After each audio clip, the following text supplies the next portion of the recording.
Welcome everybody to the Give It Podcast, the podcast for blurs, for nerds. If you have a fandom, you are most certainly welcome here. I'm host the most Black Spartan, of course, the man to my left, your right, Showa Guy Joe and Tafari TV. How you guys doing tonight? It's Friday. Ain't that the truth, Joe?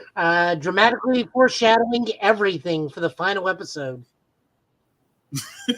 He'll understand when we get there. TV shows and our careers, yeah. Shout out to IT guys. Ain't that the truth? We are underappreciated. But as you can see, guys, we are a little bit older, so we do try to watch our language. Words do fly sometimes. We don't mean that on purpose, but sometimes we gotta get our words out. At the same time, there may be things that might be shown tonight that might be too intense for younger viewers. So viewer discretion is advised. Aside from that, welcome. How do we start this? Microsoft is in the news again, and not because of their showcase that's coming up next month, June the 9th, which I hope will bring some good news, especially for Gears fans. Again, that's nothing but a rumor. But unfortunately, Microsoft is in the news because, well, they are closing Arcane Austin, Tango Gameworks, and more. And what looks to be a bloody, I guess we call it Bloody Friday or Bloody Thursday, to where Microsoft, if you guys don't remember, did acquire quite a lot of smaller game studios in the same sense that Sony did. And because of that, the excuse that Microsoft has given is that they are unable to sustain all these game studios, so therefore they're starting to actually close them. If you remember Arcane Austin, they actually came up with Redfall, which I guess you could say... I had to apologize. Say what? Which Phil Spencer had to apologize for. Yep, he had to apologize for that. And they also did Hi-Fi Rush and Evil Within, which was, again, one of my favorite survival horror games, was done by Tango Gameworks. That's also closing. And also the mobile game studios, such as Alpha Dog Games, which actually came up with Mighty Doom, and Roundhouse Studios, which isn't being cut. It's actually being absorbed by the Elder Scrolls Online developer, ZeniMax Studios. If you're also wondering, as far as the ID group that came up with the game Doom, it is safe, which is, I guess, the strangest thing about all this is.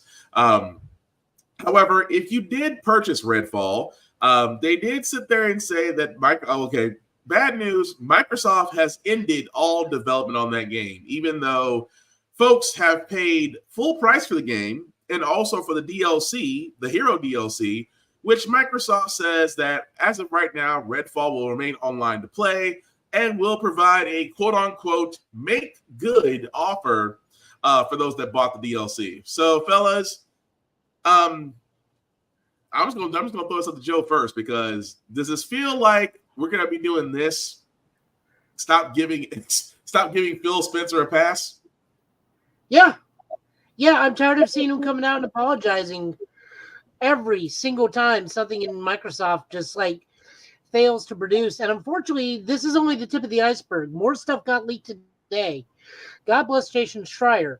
It is now being said that Call of Duty may or may not be on live on Game Pass going forward. And furthermore, if it is on Game Pass, they may do the PSN move and make a tiered form of Game Pass where only certain games will be on certain forms of Game Pass. Yep. So, now, Redfall is the reason Arcane Studios went under. There is no illusion about that. That game failed to the point where, once again, Phil Spencer came out and said, I'm sorry. Now, Tango Studios, Hi-Fi Rush. We don't know how much it made, but it was considered success. However, they acquired Tango Studios for Shinji Mikami. Shinji Mikami promptly left as soon as Hi-Fi Rush was gone. Right. So they acquired the studios for a gentleman because of his talents with Evil Within and his prior works with the Resident Evil franchise and this. Tango Works even came out and said, we presented Microsoft a proposal to do Hi-Fi Rush 2, and they turned it down. On top of that, like, this just keeps going. Like, this just, like, keeps escalating. If you look at Arcane Studios and Tango Studios, their announcement letters of them shuttering are the same font type, the same lettering, the same wording. This was done. They knew in advance what was coming. Yeah. And this got prepared. This was prepared by Microsoft. And to further shoot themselves in the foot, like I said, now they're attacking everybody's Call of Duty. So, which just this is just, I don't care what you're showing at not quite E3. They have not had this disastrous of a moment since the time they said game sharing was DRM only, and Sony just like handed a game between two executives. They are going to be hurt badly. But the thing about it is, though, it's nothing different that was done almost 20 years ago. Like, we've seen this cycle before of where, you have multiple game studios out there that either produce very good IPs or produce a single IP, like Infinity Ward did with Call of Duty, and made it successful. The big game developer, big video games consoles, bought them up, gutted them, and then decided to close down studios that they say, quote unquote, didn't make money. This is what what Microsoft basically did was, okay, we're going to follow what Sony did. Sony bought game studios. We'll buy game studios out of the fear that those particular titles will become exclusive to said console. Even though with Microsoft gaining Activision, the big fear was for a lot of PlayStation owners, we won't be able to get to play Call of Duty because that will become an Xbox exclusive, which was the whole, they won't say it, but it was the whole hang up about the whole acquisition to begin with. But with that being said, this is also that was the whole antitrust lawsuit. Yeah. But the whole thing being said, though, this is on top of the already 2,000 employees Microsoft has already cut. And this is just from the gaming studio. This is not from their Windows or their office departments. This is strategically from their Xbox division. So it sucks. I'm not gonna lie. I mean, like I said, I do feel for all those that are without jobs, even though there are some gaming studios out there that are looking to pick up those developers because, as Tafari has said on the previous podcast, NDAs are no longer being enforced. So non-competes. That's what it was. I'm sorry, non-competes. Non-competes. My apologies. Are not being enforced anymore. So at least these people are able to get picked up by other game studios and hopefully continue employment. But Tafari, any thoughts on Microsoft just sitting there going, "Whoops, we did it again"? The tech sector is a mess, man. I should have majored in like accounting or something. I got into IT at the wrong time. I graduated right into like the tech recession. Jesus Christ. But they said some of the long-time like employees at Xbox is like, it doesn't even feel like Xbox anymore. It feels like Microsoft Gaming. And I feel like if they didn't have competition, they would pull a Meta and just rebrand as that. Yeah. But I do gotta agree with Joe, though. I mean, I feel bad for Phil Spencer. I think he genuinely cares. He is a genuine one of us as far as being on the corporate side. He wants to be able to do things. I still say he did great strides with what they're doing with Game Pass. Because it took PlayStation 3 years to do what Game Pass did in 2, which is basically give us better quality. What are you gonna say, Joe? They also just announced, this is on Twitter from Jason Schreier. God bless this man. He's doing the Lord's work with keeping us up to date on studio closures. Xbox is still not cutting costs, still isn't done cutting costs, and sent out a voluntary buyout offers to ZeniMax staff. So ZeniMax on the chopping block. Well, that answered that question. That very much sounds like get down or lay down. Pretty much. When you hear voluntary buyouts, voluntary, it's the carrot, but then the stick. But again, I feel we have the email. We have the Microsoft head of studios, Matt Booty, wrote in an email to staff saying, we are making these tough decisions to create capacity to increase investment in other parts of our portfolio and focus on our priority of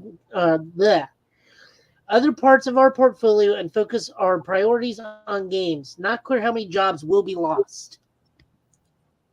How am I say this very nicely? That's a weak ass excuse. It really is. Consider the fact that Microsoft is what? $1 trillion company? I'm almost certain 3 trillion or so, somewhere in that ballpark. But the fact of the matter is, you can't sit there and say we're scaling back in order to refinance our investments. You're basically saying we're too big, so we're cutting off those we can get rid of. If you did, I'm like, let's be honest. If Redfall did, I'm sorry, do not cut you off. But if Redfall did, if Redfall did what Arcade Austin wanted them to do, Arcade Austin would be safe. If you really think about it, if the IP doesn't make enough money to justify being safe, it'll be axed. Even though, which I found weird, the same people that did the Evil Within 1, Evil Within 2, both actually did very well, but Tango Gameworks still gets shut down. But Tango Games, I guarantee you, the acquisition of Tango Games was purely for Shinji Mikami, and then he immediately left. Even on Twitter, Shinji Mikami goes, "Her Tango Studio shut down. Sad." But again, this is a Japanese businessman who's been in this industry for a long time, so he looks at things very differently because Japanese business works different than American business. The biggest issue about stuff like this is this is not like Activision or EA buying up studios. This is one of the big three doing this.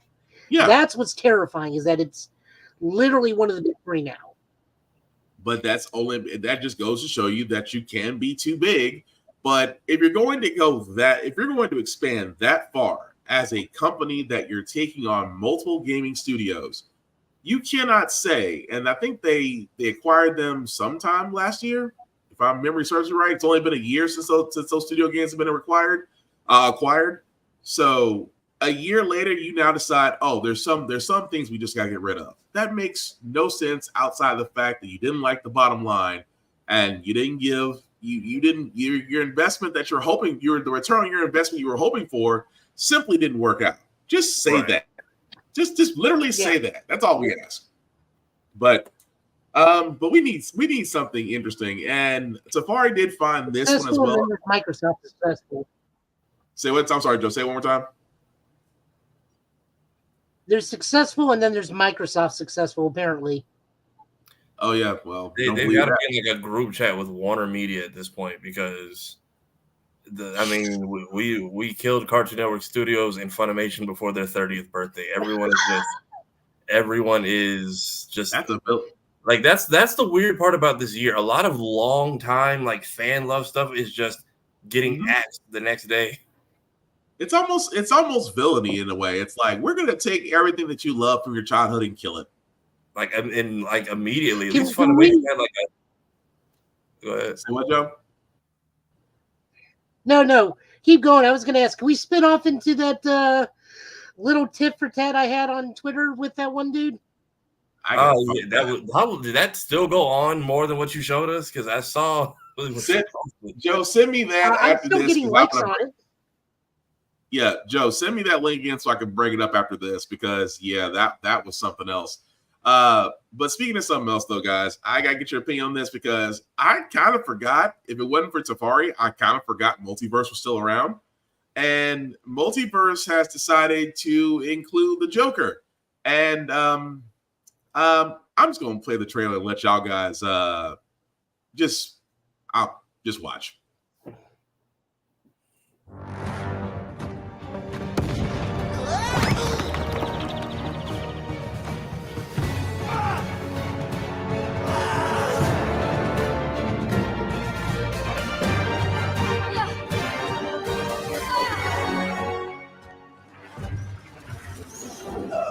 Batman, we have got to stop meeting like this.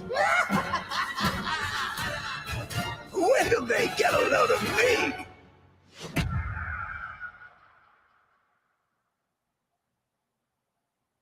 Now, I'm not gonna lie, I thought Multiverse had went the way into oblivion, but apparently it is coming back May 28th, free to play on all platforms, and you get to play as the Joker. I'm going to be honest, when Multiverse first came out, I thought it was pretty cool. A nice little smash for DC. I'm not against it. But is it I'm just gonna ask, guys, and this is just me. Does this make y'all want to hop back in the multiverse, or just wave at it as it passes you by? I might try it again because we're also in this weird era where your favorite game can technically be out, but not out for like 2 years because technically the game has been in beta this whole time, and now it's getting the official drop. So whatever cleaning they've needed from the 20,000 people that are left from that first million that played, has apparently played enough matches for them to get it together. So, and if it's free, at least I can see if they play their cards right with each DC movie or whatever that rolls out, movie, cartoon, James Gunn project, they can roll that into micro purchases or new characters coming in and make it fun and see what goes on. Because the last time I heard about this game was Space Jam 2 when they put LeBron in, who wasn't even voiced by LeBron. Oh yeah, I forgot about that. I mean, don't get me wrong. I want to give it a shot. I just felt like, they didn't really give Multiverse the shot they should have. And at the same time, does it, the fact that you're just introducing the Joker, and like you said, it was in a beta version this entire time. Like somewhere in Warner Brothers Gaming, in the Warner Brothers Gaming division, we didn't just give a spit shine and polish on this. I feel like they have a team that cares. The problem is passing it to upper management and getting proper promotion because somebody probably had to fight for them not to just throw someone in there and make sure that it's Mark Hamill so that him and Kevin can keep fighting for as long as people want and live that out. Because now between that and Crisis 3 coming out, somewhat makes up for Suicide Squad being the last thing he did. Now we know he did 2 other things. Yeah. But again, it's just I don't know. I mean, I'm kind of indifferent on that. And let us know in the comments what you guys think. Does it make you want to play Multiverse again now that the Joker is a playable character? I mean, it's not like Injustice where it's a little bit different. I don't know. But again, Joe, what about you? Any thoughts on that? I mean, I'm still not going to play it, but I'm glad we get to have more Mark Hamill versus Kevin Conroy because, Mark Hamill only says he's willing to redo the Joker anytime Kevin's involved. And, Kevin can only be involved a finite number of times now, since we don't know exactly how long his line of voice acting has been done at this point. Like, I don't even know if he's the recorded for Cape Crusader, or if he has like a small part in Cape Crusader. So, like, great, he's here. I'm never going to play that game. I don't have any interest in it, but more props to the quintessential Joker and Batman. Once again, Duke can get out. True, but I'll leave that out. Like I said before, I will try even the best shot. I hope for it, just because again, Warner Brothers tries to do something, and let's be honest, it's not always a good first step. But I gotta switch to Marvel for 2 things, because one, before I say this is a rumor. This has not been confirmed. This is not, take it with a grain of salt. But usually here on Get Bit, we don't usually follow a lot of rumors because, sometimes the source where it comes from is trashed, or it's just too outlandish. But in this case, Marvel Studios, if you believe Marvel Studios, wants Dwayne Johnson to play the X-Men villain Apocalypse in the MCU. Now, again, this is a rumor. Dwayne, the Rock has, I keep on wanting to say Dwayne and The Rock, like they're 2 different people. The Rock and his group have not said anything. MCU, Kevin Feige, have not said anything. However, because this is gaining so much steam, this has to be asked. Is it possible? I feel like with The Rock, I can't wait for him to drop the mutant's elbow. I'm not against it. I feel like just with Black Adam, just let him know this is a role, and just don't make sure you have a director calling the shots. Because I was like Black Adam, The Rock just kept saying stuff and no one told him no, and that's what caused a lot of the fallout. Whereas this one, if you're gonna bring him into the role, make sure that he knows this is just a role. Don't build Rock into the X-Men. Don't build the X-Men around the Rock. Don't let the Rock write the movie. I mean, like you repeating what you said so far. Don't let the Rock do anything except give him a lines and also give him a bathroom, because there's something with him in bottles and it's just so disgusting. I'd rather not repeat what he does. But anyway. Oh, right. Yeah, that's beyond disgusting. I mean, you are worth millions, sir. You have a portable gym that goes wherever you want it to go, but yet a bathroom is, you know what? Anyway, I'm gonna be honest with you. As much as I love The Rock, I don't see it. I mean, Apocalypse is. I'm sorry, go Joe. Go ahead. I feel like this is inappropriate casting.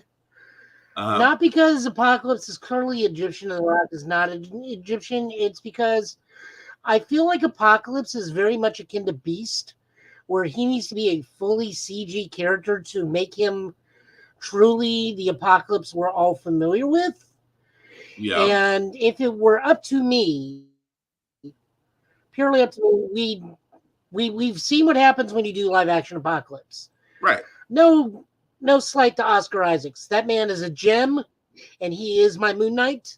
But I definitely would want to have the gentleman who was the Mummy for 2 movies, who is Egyptian, just come and do voice work, have them synth the crap out of it like they did in the old X-Men series and what they did for Oscar Isaacs when he was in Xavier's mind, and make Apocalypse a pure CGI character like how Thanos was the majority of the films. I mean, like whoever. I'm sorry. Whoever. I mean, my whole thing is just. Well, first and foremost, no. I'm sorry. I like The Rock. Respect the man as a wrestler. Respect the man and his Samoan bloodline. I have all the love in the world for him for the fact that he is. I mean, he still is a successful action movie star. Let's call it what it is. However, yes. Black Adam should have really been a. It really should have been a warning that yes, you did promote the hell out of Black Adam. Yes, Under Armour and the whole merch deal. Yes, that all worked out very lucratively. But the fact that when you try to have a hand on the script and, didn't have a hand in the comics, the fact that you just really took it a different direction, and then you kind of made yourself the front man of the DCU at the time, where the DCEU was dying. That to me was something that tells me that Rock, you're a lot of things. A writer and director, you are not. But again, going into Apocalypse, no, I don't think you should do it. I mean, if it is offered to him, turn it down. There's other roles in the MCU that you can play that are a little bit more tailored to you. They are. There's some roles in the MCU. Well, that's kind of the thing. Go ahead. That's kind of the thing. There's really not. If you think about it, the DC are all like statuesque, godlike men, and Marvel is just everyday people with powers. Like everybody in DC's got to have like a 6-pack or an 8-pack where the Rock's body type fits that universe well. But the Marvel universe, like. Anybody could do it. That's the difference. Well, let's not also forget though, the man, if he's had some roles where he wasn't always where he was, always fit. Like if you really you remember Central Intelligence of Kevin Hart, where he was actually in the fat suit and it looked different, and the Tooth Fairy where he was a little different there. I'm not saying the man can't act. He does have some acting chops, but the role of Apocalypse is where whoever you decide to do I'm not saying it's sacred. I'm not saying it's gatekeeping. I'm not saying that, it has to be this person and nobody else. I just don't think The Rock should do it. I'm like, if I'm the PR guy for The Rock, I'm like, dude, pass. All right. I will say it's gatekeeping because we are so enamored with the line, I am as far beneath you as the humans are beneath you. Or I am as far above you as the humans are beneath you. We are so enamored with that apocalypse line. We are always going to be looking for somebody to carry that amount of gravitas, threat, and respect.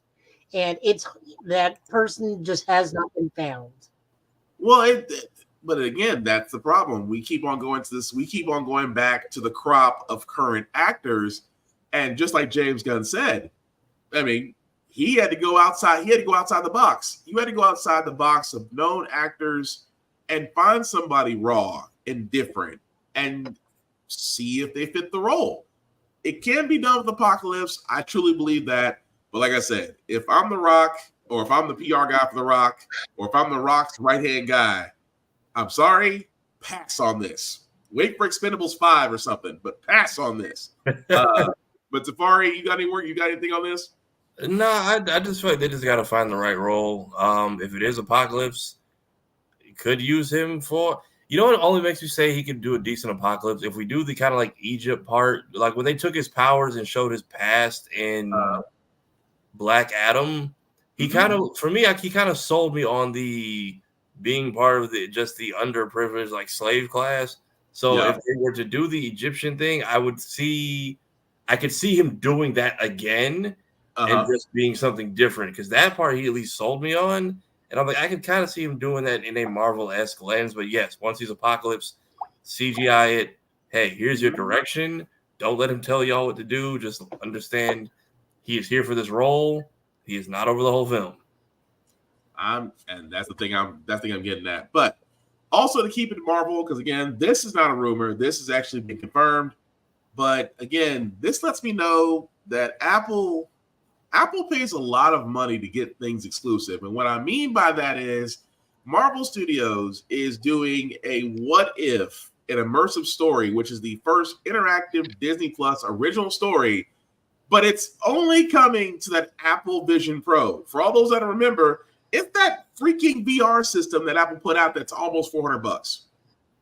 Now, keep in mind, just a week ago, we showed a game that was Batman Arkham Shadow, to which Tafari gave us a lovely skit. Go to Tafari TV to check it out, where he literally sat there and pretty much did what we all did when we saw Batman Arkham Shadow. It was cool. It looked great. Only on Apple Vision Pro. Why?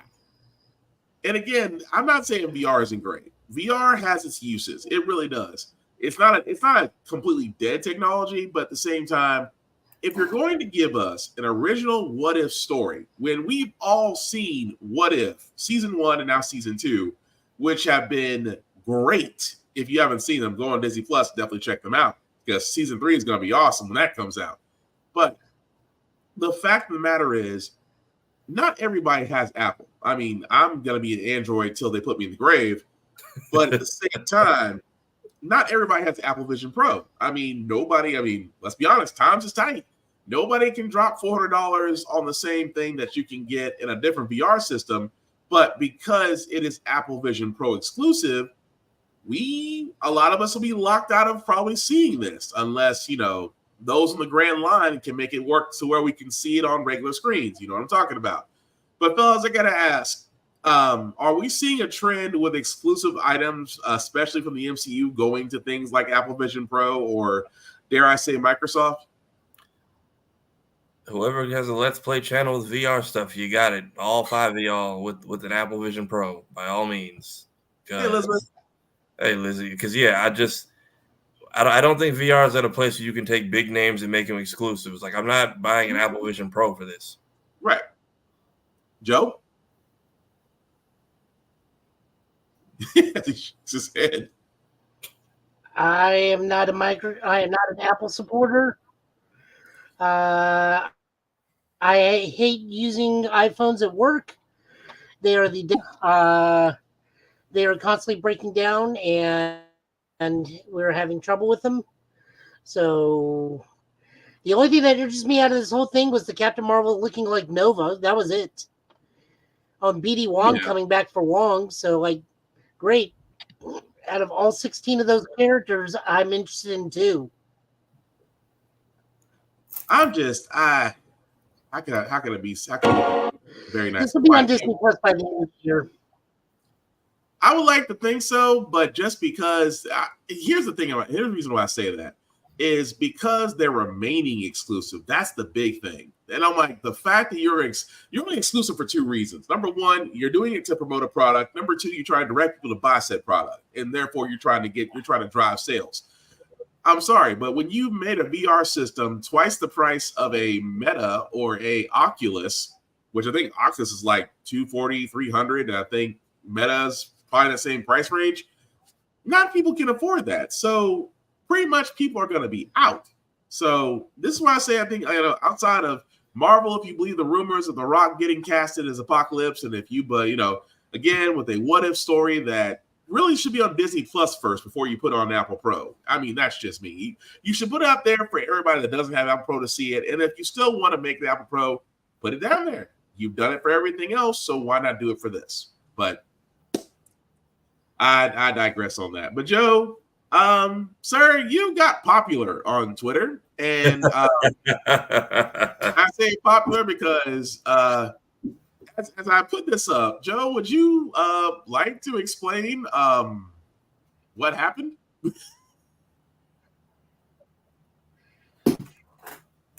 So Jason Schreier, again, I love following this man on Twitter. I've listened to his podcast, Triple Click. Very well-informed gentleman. He's the video game reviewer for Bloomberg. I've read all his books. Put on there that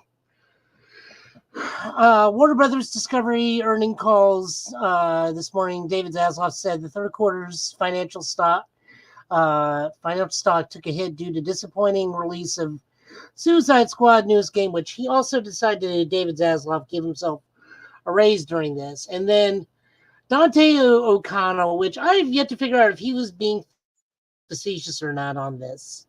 But still, I took the cue, said, well, of course it failed. It was woke as hell. And then I put what I put, which was, I guess woke now means repetitive gameplay, poor design choices with character powers and equipment, and the use of an unwanted battle pass for increased monetary gain. Good to know. I felt like that was a clapback, but I'm proud. I'm proud. Oh, but yeah, that's the thing I want to point out because it's already I'm gonna like that just because of what it is. But no, it's the whole. It kind of goes back into what we were talking about. The fact that even though it's not Microsoft, it's Warner Brothers, and let's be honest, Zaslav. I'm not even gonna worry about pronouncing your name, sir. That's how much I don't care about you. I pretty much think you're just there to destroy Warner Brothers. I think you're there to break it off into multiple pieces and sell off what you can to the highest bidder. That's just me. And the fact that you're saying that your quarter financials took a hit because of Suicide Squad Kill the Justice League. No. Suicide Squad Kill the Justice League, when we first saw it, which, Joe, correct me if I'm wrong here, we saw it 2 years ago, right? When it first came out. So 2 years ago, and I immediately looked at that, and I remember it's like, oh, this is just going to be a really bland looty shooty, isn't it? Yeah. So 2 years ago, we sat there and saw this, and don't get me wrong. Initially, when it first came out, it was a great idea. It was a little bit different for something that Rocksteady was doing that wasn't Batman related or Arkham series related, but you're giving us something different. And for all those that have been following our podcast, we did cover when they did release demos of it, when they released more trailers of it. And then they tried to make it live service, and everybody hated that. Then you found out that everybody had guns, which was still weird considering, but everybody didn't like that either.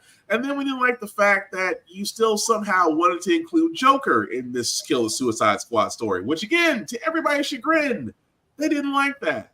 So what happened at release date? Well, release date, if memory serves me right, it was buggy. People that actually purchased the digital game couldn't play it. At the same time, the problems were never fixed to the point where people were actually getting refunds back. And then barely a month after the game was released, you're already offering discounts, trying to save it. So I'm sorry, Mr. Zaslav. your financials are not taking a hit because of one game. Your financials are taking a hit because you ran Warner Brothers into the ground. I mean, correct me if I'm wrong, fellas. That's just me. Yeah, because once again, the game was so bad that go ahead, Tafari. I was saying the game was so bad, Rocksteady didn't want to be Rocksteady anymore. It very much felt like, hey, we're making this game.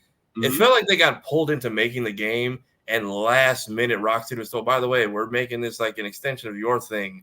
Because then Rocksteady got quiet. People just slowly started falling off the staff, and then they just dismantled. And I'm like, and you have the nerve to release another Arkham game from a company that doesn't exist anymore, and it's a VR exclusive. And on top of that, it's just the most explanation you get is this like paper museum tour you go on that bridges Arkham Knight to right now, which is like we just annoyed Batman until he said yes. And just their legacy ruined. Pretty much. What you gonna say, Joe? So if you go into the tweet a little more, Jason Schreier actually asked us, like, so why are you calling it woke? Because, like, because they killed Batman in the weakest way possible. And then Jason Schreier just street tweets, being woke, it's woke because being woke is killing Batman. Just wow. Which I thought was hilarious. I mean, don't get me wrong. It was definitely interesting. And again, Joe finds a way to basically say it in the nicest way. Because I know if I say it, it's going to come out every way, which way, but wrong and hurtful and petty.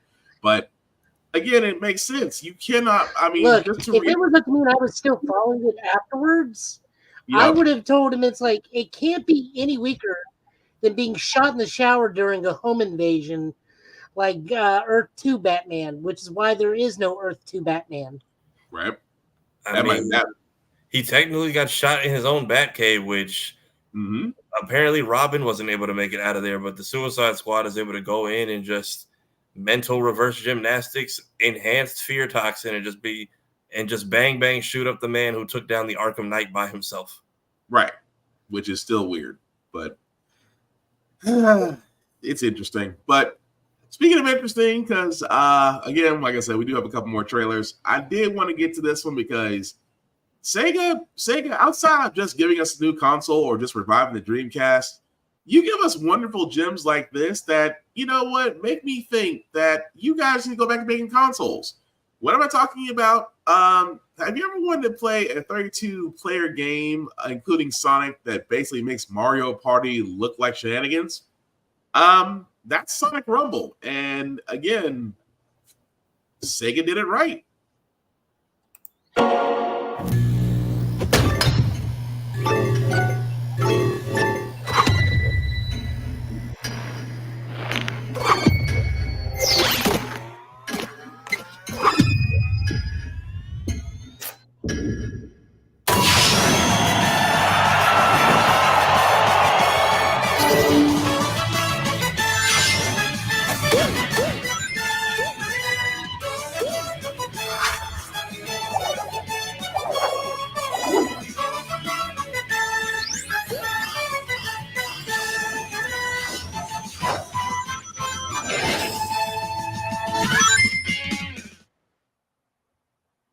Okay, it's a very quick trailer. So yes, Sonic Rumble, which is available this winter, already looks beautiful. At the same time, you can play up to 32 players. Now, that's the one thing I am a little bit concerned about, but it's Sega.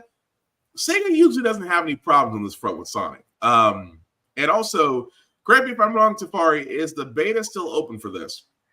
They're taking applications. They can't play the game yet. They're just taking signups. And I only found it because I looked it up and found somebody on LinkedIn. And that's the most use I've gotten out of the platform in like 4 years. I will say, though, I frame rates looked a little all over the place, but the concept is good. It's been like 20 years since we've made a Sonic Shuffle game, and that was the last like party thing that we did for the Dreamcast. So Sonic, they're trying a lot of new stuff. This is like there's an IHOP contest, which I apparently won something from that. We'll see, but nice. Sonic is doing everything except a partnership with the company that's named after them and serves their character's favorite food, so I'm here for it. Yeah, I'm here for it as well. But Joe, what do you think? Oh, if you're gonna say something, Joe, you're muted. Oh no, I got it. No, I got it. I am muted. Looks fun. 32 player thing kind of reminds me of like Fall Guys, but with Sonic. Mm-hmm. I wouldn't mind giving it a shot, but that would take time away from democracy, and I just don't have time for that. Democracy. Oh, I gotta get back to playing that. But no, I'm with that. I mean, like I said, it looks I'm on great. level 7 missions. It's just like watching. Say that one more time, Joe. Said I'm on level 7 missions. Every time I come down, I'm immediately swarmed by Bio Titans and Chargers. Every time, Oh, you're like right out the gate. I feel bad for your fire team, Jesus. But no, it looks like it's cool. With Sonic coming out, it does look good. No release date as of yet. However, as Tafari said, they are taking applications for beta. So who knew LinkedIn would be that freaking helpful? Even though it should be helping get jobs, but I digress. Anyway, Nintendo did announce that we will be seeing a Switch successor. Now, again, everybody's been calling it the Switch 2. Nintendo has not officially called it the Switch 2, but just for saving what it is, it's just been coded named that. They have not announced anything outside of the fact that it will be within this fiscal year, that we'll find out more information on it.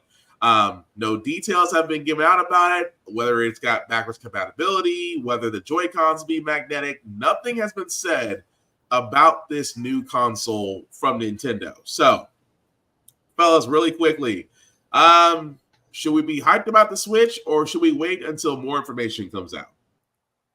I need more info because I feel like whatever this is, I feel like they're going to try to find a way to bridge the gap and it's not necessarily a Switch 2, but here's what you thought the OLED was going to be. And it will have, I feel like this could be the Wii Motion Plus, but Switch edition, because I'm curious, is it going to be required to play what games are coming, or will it let you play a HD upgraded version of games that are already out? And that's what I'm curious about. That'll be interesting. That part right there will be interesting as far as what editions, because I'm a little bit worried. Like I said, Nintendo, the only thing I worry about Nintendo is as long as you're not an emulator, they don't usually go after you. But when you try to bring joy and happiness to people by doing emulators, they like to throw their cease and desist letters out from wherever they can. But I'm with you on that. It's one of those things I just wait until more information comes out, because let's be honest, we've all had a wish list on what the Switch would do. We would love the Switch to be backwards compatible, because I'm gonna be honest, there are some games that were on the Nintendo Wii and Wii U that are not available in the virtual channel yet. And I say yet because who knows when Nintendo may or may not do it. But at the same time, I really hope that there's not any type of restrictions, whether as you need to be online or you have to have a certain file or region. I'm hoping none of those things will happen. But again, we'll see depending on when Nintendo makes this announcement. But Joe, what do you think?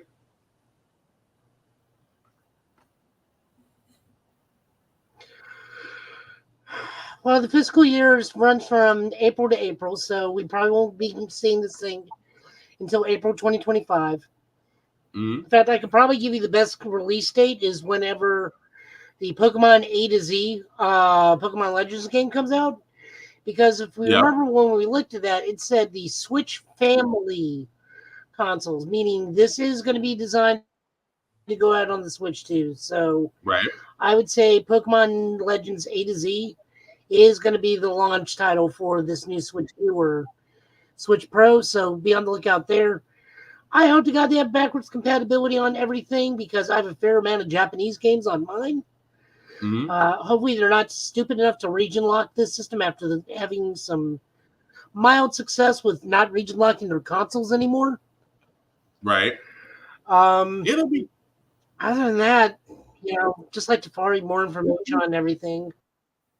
Yeah, I mean, I'm agreeing with you. I'm agreeing with y'all on that as well. It's just that, you would think if Nintendo's going to announce something like that, it'll be like, hey, this is what you can expect on whatever we name this console.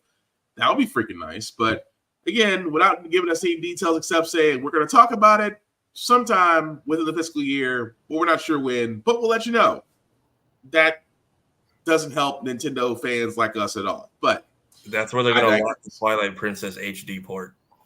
Oh, you know, see that we'll probably hear about it during the fall or winter direct. Well, Nintendo's gonna have so to my compete guess is the formal announcement. Sorry. No, I was just saying Nintendo's gonna have to compete with whatever Xbox or Sony throws out. But what are you gonna say? Because I can't see Nintendo. My guess is that they will make the formal announcement at not E3, and then from there, we will only get the announcement and probably the name. It's like, hey, here it is. It's called this. Further information due out later this year, and then we'll get information doled out in the fall, and then the winter. We'll get information in the fall. We'll probably get a release date in the winter direct, and then the release in the spring. I just hope that it better be a hell of a presentation. That's all I can sit there and say with Nintendo, because again, you're going to say something like that and leave a lot of people hanging. That's saying a lot. But speaking of things that are saying a lot, and all of my trailers decide to play before I even get started. I apologize. So it always messes up my intro when I do this. So anyway, also with Disney Plus, with Star Wars, the Acolyte is coming out. So we did get an updated trailer. I'm especially excited for this. And I know our podcast brethren, Lady Mandalore, Kira, and Lainey, Geek by Heart, I know they're excited about this. I'm excited about this too, because for the first time in a long time, I have no idea what the series is about. But here's the trailer. Last night, a Jedi was murdered.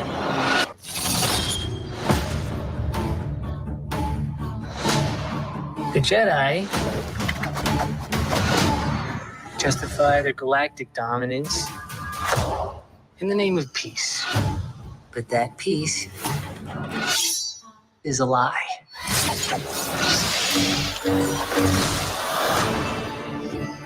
Jedi are being hunted.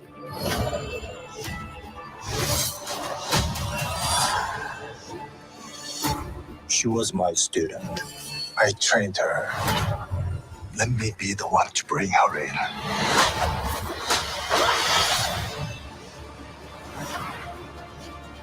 I sense this is only a small part of a larger plan. Some sort of shift to tip the scales. It's time to face the past.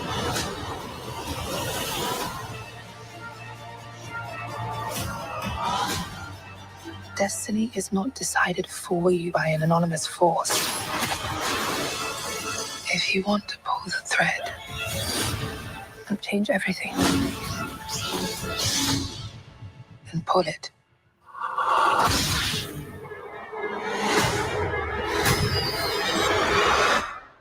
What are you?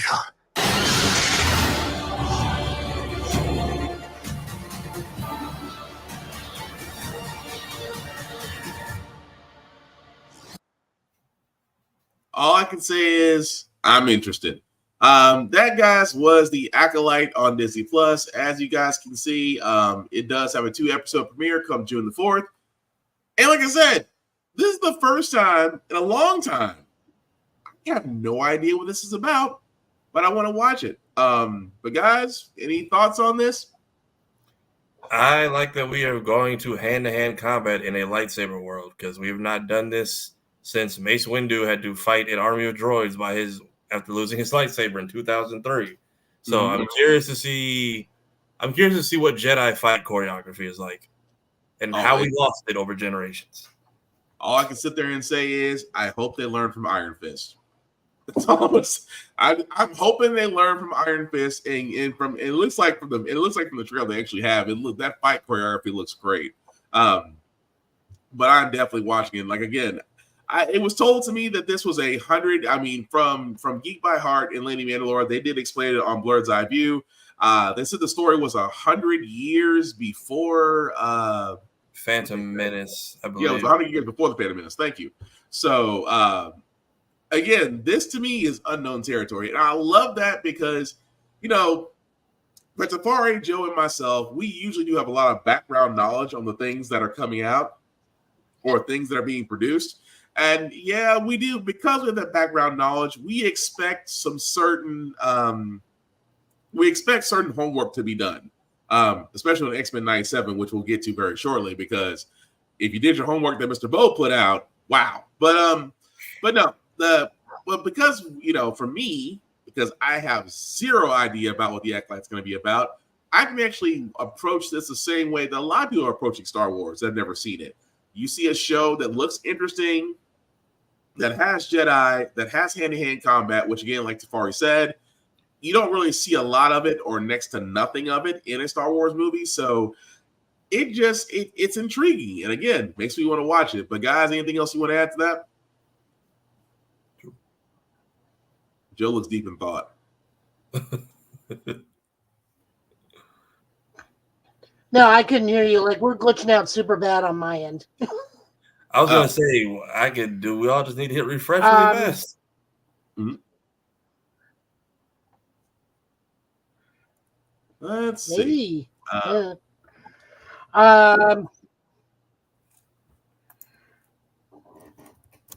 We try it. All right. Joe was giving his rebuttal. Yeah. Ninja Smoke. Okay. So while they come back in, because for all those that are still watching, let us know, because it could be the fact that Zuckerberg doesn't like us. But again, let's see. All right, Tafari, how you sound? I'm good. I know we're 3 different internet connections here, so. All right, let me try Joe. All right, Joe, how does it sound? Uh-oh. The refreshing. It did nothing. Oh, I will. We tried. Okay, we so tried. anyways, we'll make it work. I'm in total agreement with you guys. I have no idea what's going on. Also, I was not aware there was a second CGI series that debuted like the day Bad Batch ended. I was not aware of Tales of the Empire dropping like day and date the Bad Batch final season came out. So we have a secret Star Wars surprise we're aware of because it wasn't really promoted. Covering Will's face. That's a good question. I don't know, Tafari. It was promoted, but it was on the list of many things that no one talked about because of Kendrick.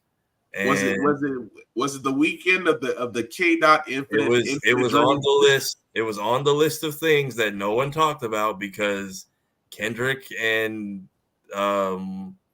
Aubrey's Angels were going back and forth all week. So Star Wars Day, Free Comic Book Day. I'm glad they used their words. Oh, that was the infinite that was the infinite dream that K-Dot just sat there and said, you know what? let's go ahead and just put the world in darkness for about a good 48 hours. That'll make sense. Domain expansion, Lyrical Lashes. So yeah, it was there. A lot of stuff happened last week, like Tom Brady's roast. Someone even asked me about it, and all I had for them is like, I'm glad they're using their words. They were till recently. Somebody got shot. So recently it was, but no. But it seems like with the Acolyte, we're all looking forward to it. So definitely good stuff there. So before we get to the next couple of trailers, we do have some fantastic forecasting news. Starting off with one of the legends, John Malkovich, will be making his MCU debut with the Fantastic Four, which kind of blows my theory out of the water a little bit because beforehand, Paul Hauser, which is also the guy that's on Cobra Kai and other shows, he also has been casted in the Fantastic Four. And when he got casted, I was like, okay, he's Mole Man. However, as Joe has pointed out, now that John Malkovich has now signed on to Fantastic Four, more than likely, and this is a guess, this is not confirmed, he might be playing Mole Man. So What do we think, fellas? I mean, John Malkovich, the man's got hella roles. And I'm sorry, what are you gonna say, Joe? Why are you shaking your head? Nope. Three. Nope. It is. Uh-oh. 3, I 4, think. 5, 6. Say it again, Joe. We didn't hear a word you said. I'm trying to get a sync here. Work with me. I said, nope, I think I know exactly who John Malkovich is. Okay, boom. Uh-oh. I think it's the Puppet Master. Ooh. That would be interesting. I mean, I can see him being the Puppet Master, and I wouldn't be against it. That is interesting, because I had him picked for Mole Man, but like I said, we don't actually, like I said, he secured a role much like Giancarlo Esposito last week. We don't know what he's playing, but again, we got a good idea of who. But again, John Malkovich, I mean, yeah, Puppet Master, my money's still on Mole Man, just because it's right around late 60s, early 70s, which makes me think you want to stick with the villains at that time. But Tafari, any guesses on your side? I have no idea. I just know this man is unserious in every role I've seen him in. So if it's something kooky, it could be Puppet Master. And Puppet Master is normally like a relative of Thing's girlfriend, or at least the last iteration I saw of him was, isn't it? Yeah. That if we tie them in, he is the Thing's father-in-law. Yes, he is Thing. Yeah. Okay, that's what I thought. Father-in-law. Yeah. So I wouldn't be. I mean, like I said, if it is cool, can't knock that. But the other casting that we do have, we do know this for a fact. Ralph Ineson. I apologize if that is not your name, sir. He has been casted as Galactus. So we do know in the Fantastic Four who will actually be voicing the legendary villain of the MCU. If you don't remember him, he was also in Game of Thrones. He actually played what was he? Afraid Man? Was he? No, he wasn't Baratheon. He was a Bolton. There we go. Yeah, he played one of the Boltons in Game of Thrones. But again, not knocking it. I think he'll knock it out of the park as Galactus. But guys, what do you think? I'm not too familiar with him, but I'm just curious to see how they do Galactus this time, because last time he was like a giant smoke monster. Yeah. Let me leave that alone. I hope they'll give it due justice, because again, with the MCU going Fantastic Four and eventually bringing the X-Men to the movie side of things, I want to say it's going to be a complete revamp. Obviously, it might be some slight CGI, but I think they'll get it right, because they still have a lot of time to actually get this down again, because production hasn't started yet. I think they'll get it right. I think that if not, fun fact, we also know that they don't get this right, and we see a trailer of this, we can just bully them to get it right the first time. I mean, let's be honest. The internet has a track record of bullying something to get it right. Don't believe me? Look at Sonic. That's all I'm saying. Sonic came out, and the entire internet in one whole voice said no. And immediately that got fixed. But I don't know. It does look like it'll be great. I'm not mad about those castings. But Joe, Tafari, anything you can add to that outside of hoping to see Galactus as we hope to see him? Because I do think it'll be partly CGI. But again, no, you can get the right direction and practical application to Galactus. At least that's what I think.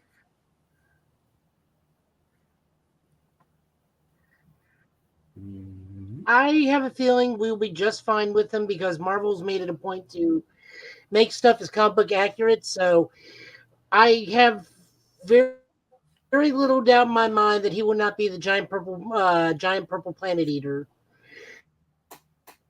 that we all know and love. I guarantee you he will not be a cloud, which is also station wave like it was last time we tried him. Mm-hmm. So I don't, much like Tafari, I don't know much about this guy's work. I didn't watch Game of Thrones past season 1, so I'm hoping for good things. made it farther than I did.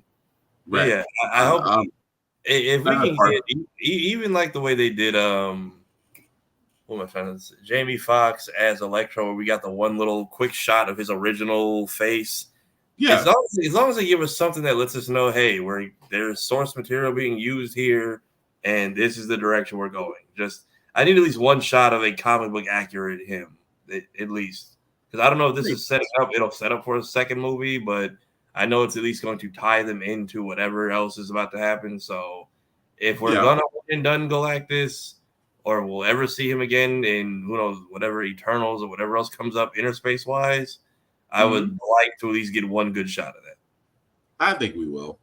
But also speaking of other things, like I said, got a couple more trailers before we get to our X-Men review because a lot's happened. But Mortal Kombat 1 did release a teaser trailer for Homelander. Before I play this, I know it's Mortal Kombat 1, which means the trailers are usually bloody. However, this is a 10-second trailer, and it's still bloody.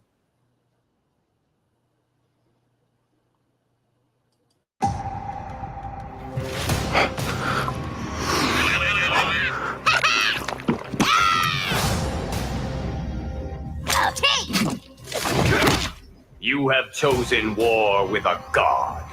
No, you have.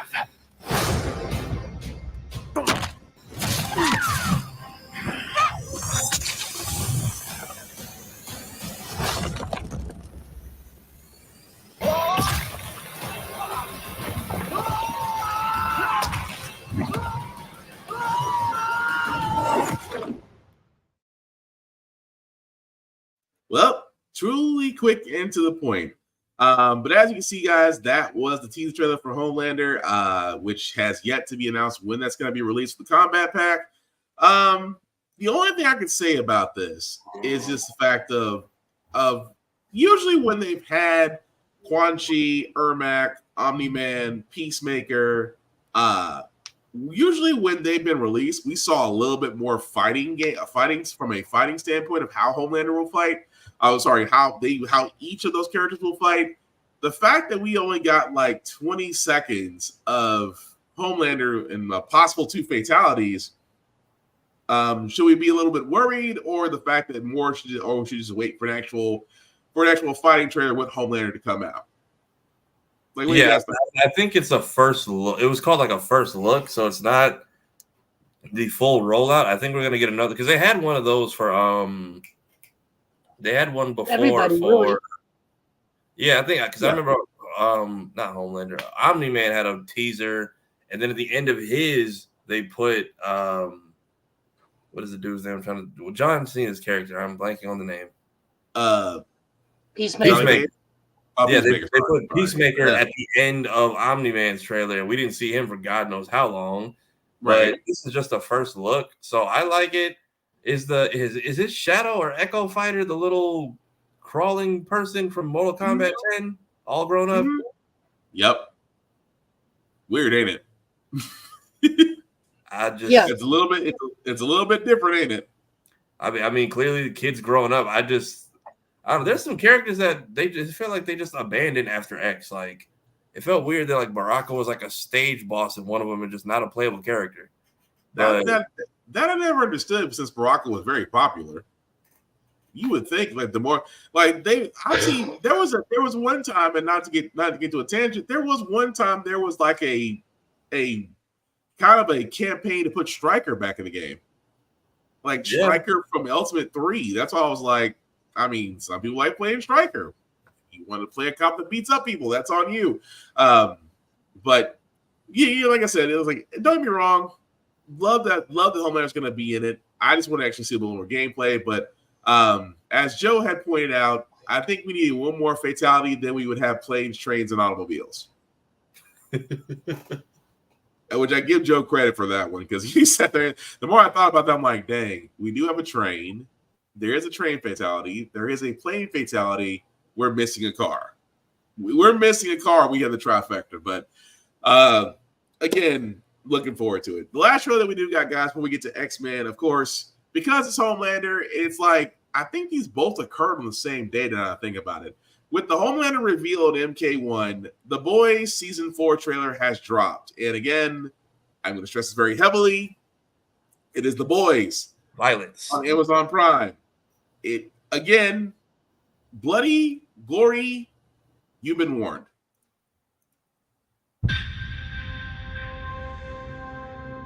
I look back at my life, and all I see are the messes I made. And I ain't got time to fix it. I can do one thing right with the time I got left. But I can't do it alone. I can't do it without you. This country is corrupt beyond repair. So we gotta save it. It's not gonna be easy. We'll have to do some terrible things for the greater good. You'll no longer be beloved celebrities. You will be wrathful gods. Show me a little wrath. That doesn't sound good, Ashley. Oh, yeah, no shit, Ashley. Sorry, Ashley. The whole world is about to burn. We need someone like you, Billy, before the soups start rounding us up and dumping us off in camps. I have found the answer to all our prayers. A virus that kills soups. This is insane and desperate, even for you. Well, insanely desperate's where we are, don't you think, love? Let's go. Chop chop, motherfuckers. This is a biblical war of good versus evil. I'm declaring hunting season on Star Ladders.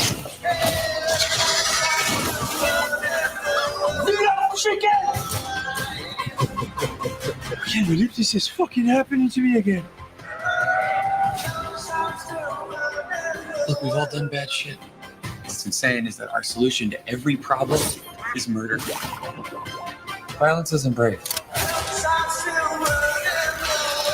Violence is power. That's the spirit, champ.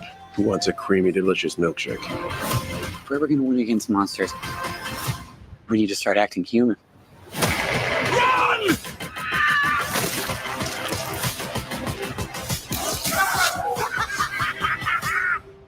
You're all fucking welcome.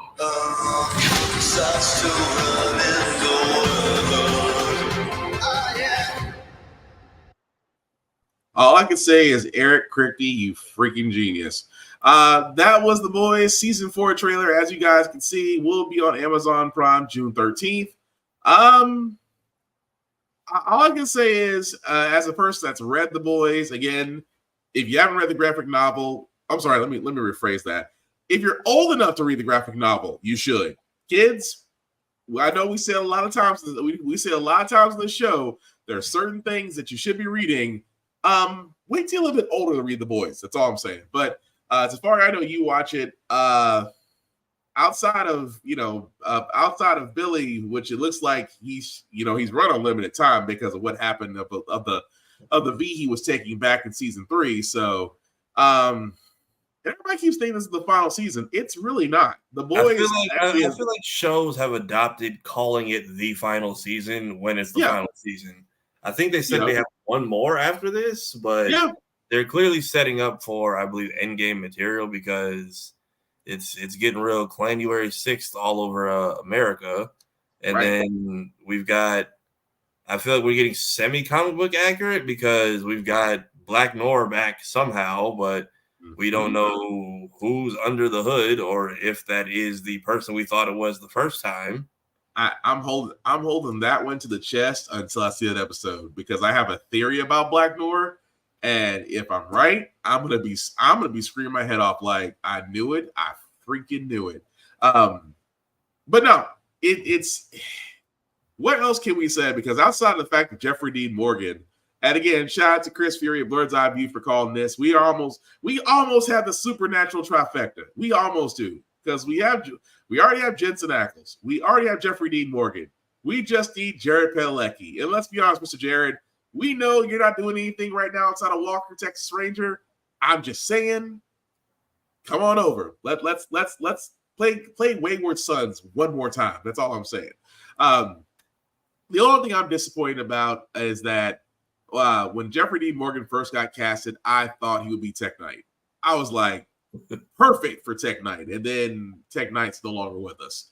So Gen V wrap that up, which I guess that's we're seeing the Gen V payoff with the superhero disease, but I'm curious how that plays out because last time we saw it, it was with old girl with the head explosions, which I'm curious to see. I'm curious to see how we get around her at all this season. But you know what I think it'll be, and I say it because the last part of Gen V, which again, if you haven't seen Gen V, you definitely should. Highly recommend it. It's a great show because it does kind of stay within the world of the boys. But if you haven't seen it, definitely do that. But yeah, it's I think old girl from Gen V is going to be the key to stopping Head Popper. The Lady Bloodsport. Yeah, I think she's the key to stopping her. I think because of her ability, I think she is the key to stopping her. Because all she does is pop heads, but old girl just realized about her powers. It's like, you can do a lot more than just, use blood and just formulate it as a weapon. You can go a little bit farther than that. And I'm like, you're basically, I was like, and the same person that's telling her that you can do this is the same person that's going around just popping people's heads off.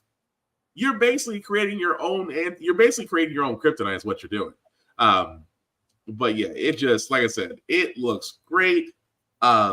Anthony Starr, which also I meant to say is back in the Mortal Kombat trailer. Anthony Starr is actually voicing himself in Homelander, so that's actually him. Okay, because he was turning into Homelander the more people kept asking. Yeah. I mean, of course, it was kind of funny when they're like, well, are you voicing yourself on Mortal Kombat 1? Well, we don't know yet. Yep, you are. Because John Cena's voicing himself. So, again, that's not surprising. But again, with the boys, season 4 starts June 13th. So, not too far off, guys, in that well that we can go to. But let's go ahead and cover what everybody else is, because, again, we are going to go into X-Men episode 9, Tolerance is Extinction part 2. Before we get started, we are going to talk about it in its detail. If you have not seen X-Men episode 9, you might want to mute us for the next couple of minutes because we are going into full details, just because of the fact a lot happened. Joe, I'm going to start with you because I believe you said that you have some theories about this. Nothing happened.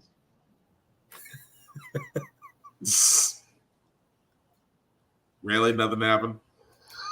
Okay, it was a whole. Nothing the happened. episode was. There's nothing but they found Krakoa and butterflies and rainbows happened. That was all that episode was.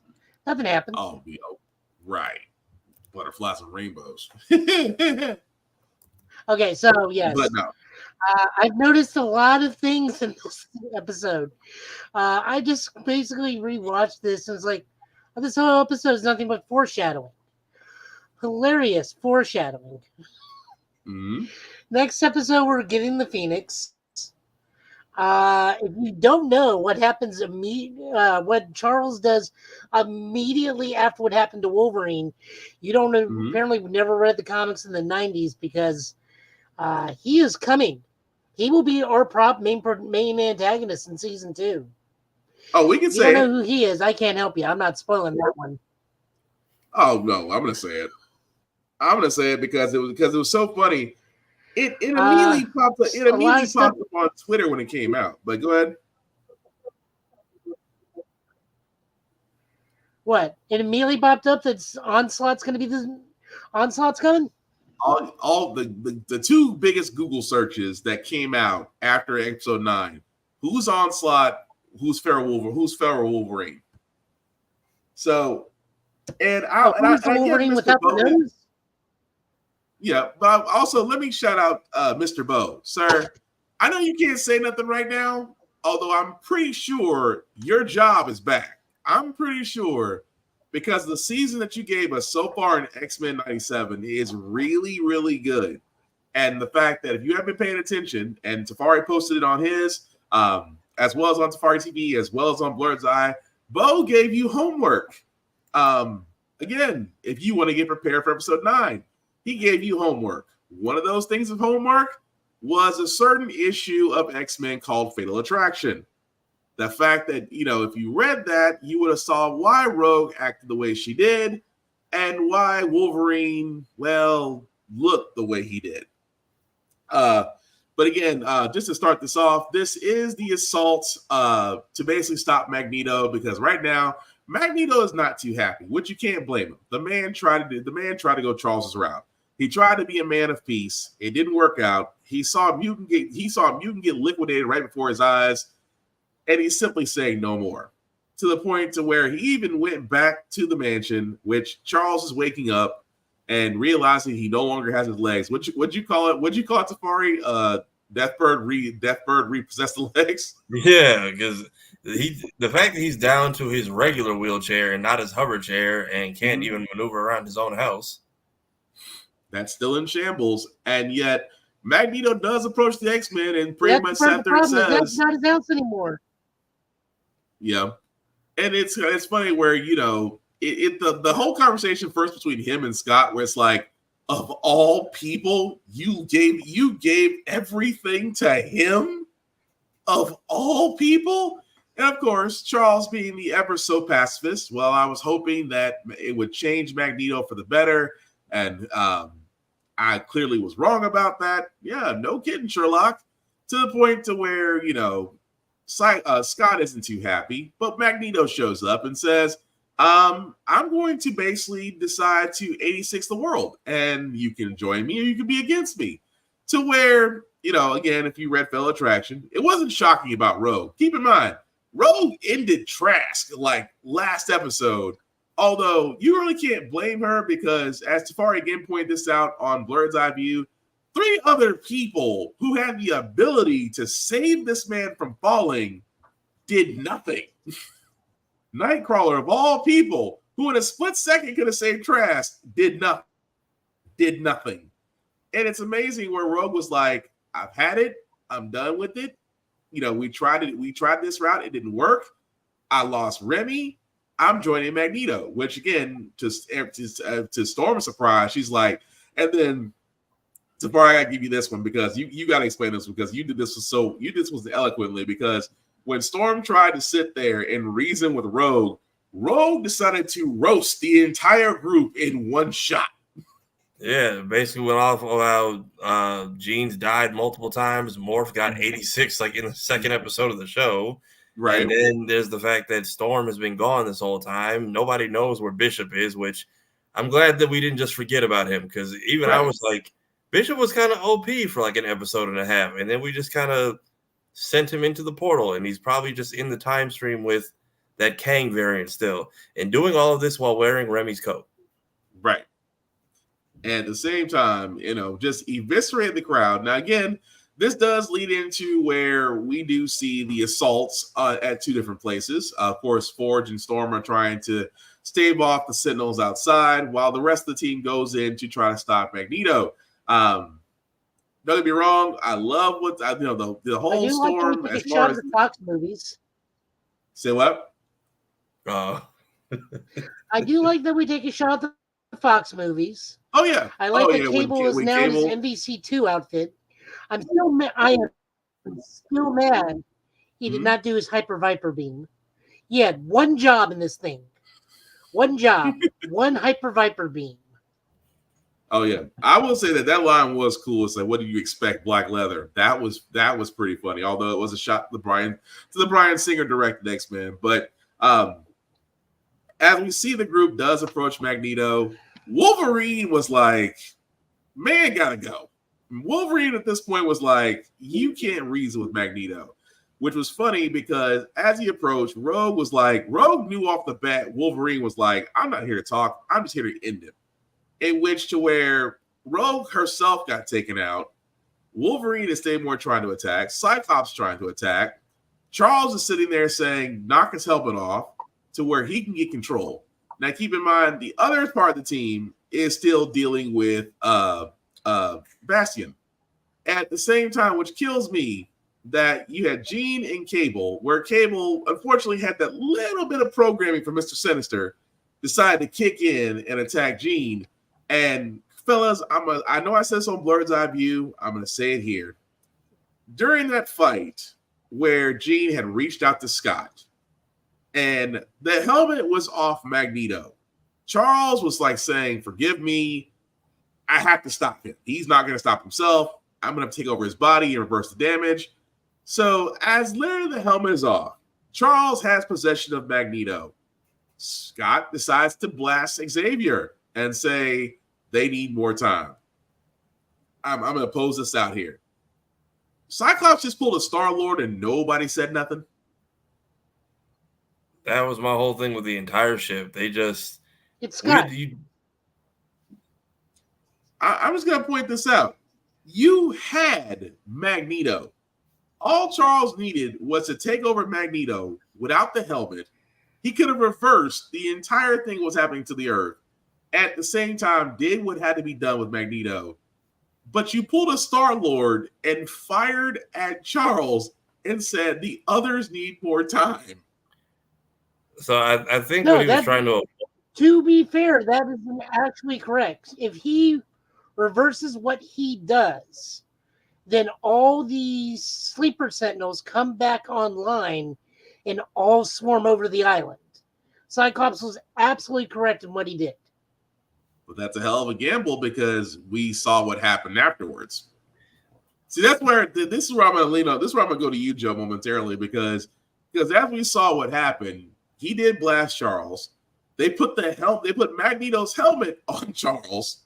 So now he's immobilized, which I didn't know you could do. That was due to me. Putting Magneto's helmet on Charles apparently immobilized him somehow. And on top of that, Wolverine gets close enough to finally do what we thought was going to happen, which it's interesting because they did kind of pull a little bit from the Bryan Singer X-Men, where if you notice, Wolverine, got behind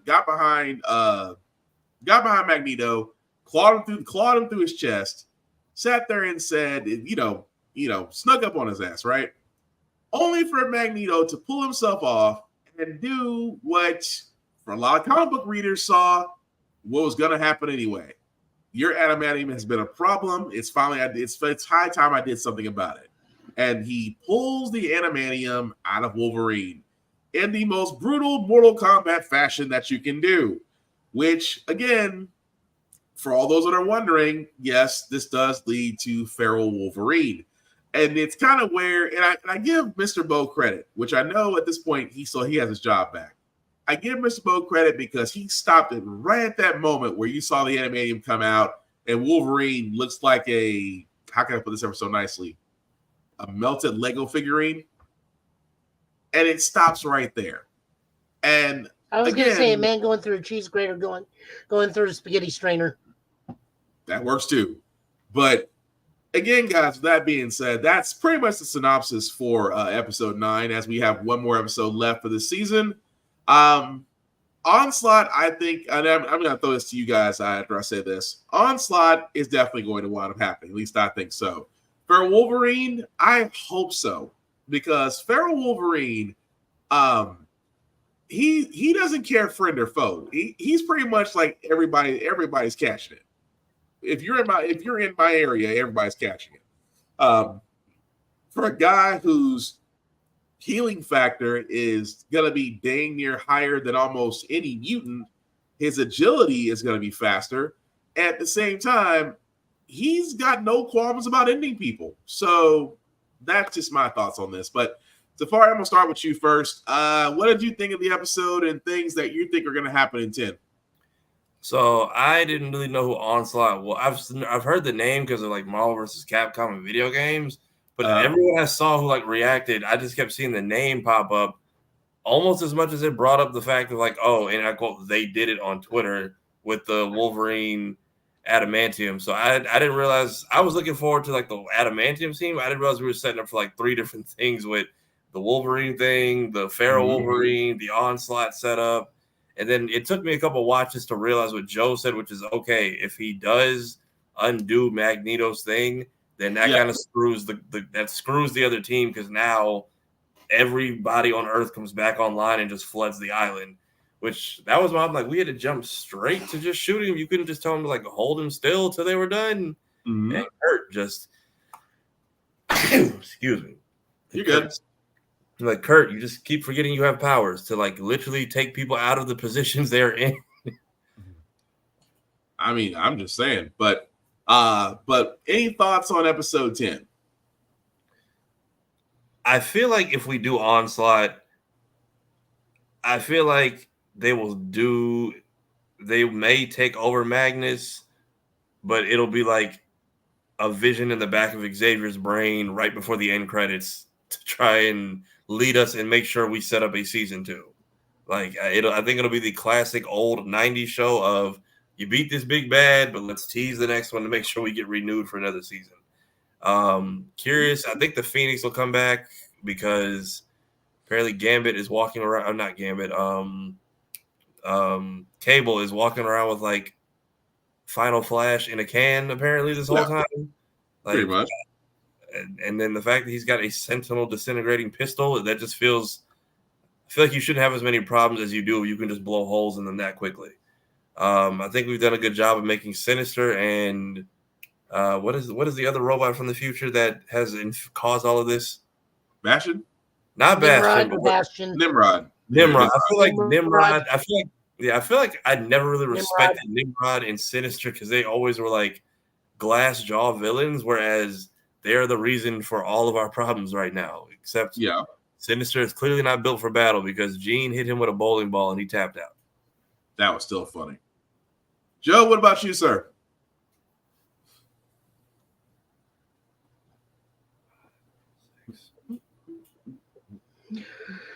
Oh, there were so many things I noticed. Rogue is in her Second Coming Messiah Complex outfit. Rogue is also standing in for Colossus during the Fatal Attraction saga. Bishop being gone, I think, is a misnomer. I think we just traded Bishop out for Cable in terms of time travelers. I don't know when we're seeing him next. He'll be down the road. Phoenix very much foreshadowed by that small talk between Jean and Storm. Rogue roasting everybody was hilarious. Poor Morph is like, you didn't even last 30 minutes before we fed you to the wolves. I mean, it's pretty much Austin Powers' dad in the third movie with that one henchman. You stand no chance. You don't even have a name tag. Just lay down. The Jubilee versus Roberto da Costa stuff was interesting because those two are quote unquote lovers, ? But Roberto does make a solid point. It's like, look, I'm not technically part of you guys. I haven't said yes. And my own mother just sold me out to the Sentinels. I'm going with the guy that keeps those things turned off. And like, also, I love that if you look at Roberto's card, you do see one of the primary writers of the X-Men as one of the contacts. You know what? I love the fact that everybody got their 80s costume. What's up? No, I said that. No, I was just saying, you know what? I just hadn't thought about that, but go ahead. I love that everybody got their 80s costumes. I would have loved if they've gotten their old school, like X Factor 80s costumes. But the fact that we went like Marvel Girl, 80s Cyclops, 80s Brown Wolverine was really cool. Jubilee actually gets her current outfit. Coincidentally enough, actually, that's her vampire outfit of all things. Yeah. I don't know how effective Morph with shoulder pads is going to be, but sure. I do like the fact that we got a cameo for Hulk, even though it's Morph, but reminding everybody, Morph does not copy powers. He only copies physical appearance and mass. So that is why Jean Grey had to augment him and help him out. But Jean Grey is absolutely going to be the Phoenix because she got a blasted oblivion because Cable used all of his psychic powers, meaning that techno-organic virus is going to be taking over half his body because Cable is constantly using his powers to keep the virus at bay. That's why one arm is like that. Yeah, the moment I saw them put the helmet on Xavier's head, it's like, right, he can't send or receive. Technically, he's a phone that can't send or receive with that helmet on. That's why Magneto has it, because it's a side dampener helmet. So Charles is literally just a little old man in a chair, which I love that Magneto just like, old friend, I finally get to tell you these 2 words. Shut up. That part. Like, all your posturing, you left us here, you fooled everybody, you fooled all the people that cared about you to go chase your bird woman. Shut up. You don't get a say in this. Ooh, and then, like I said, the moment they put the helmet on him and then they do the team pool, that was just like, oh, you guys are just foreshadowing Onslaught at this point, because how Onslaught is made. And again, guys, this is pure speculation on my part. I don't know that he's coming. For all we know, the 11th hour could be time travel, then all of a sudden we're in Age of Apocalypse for God knows what reason.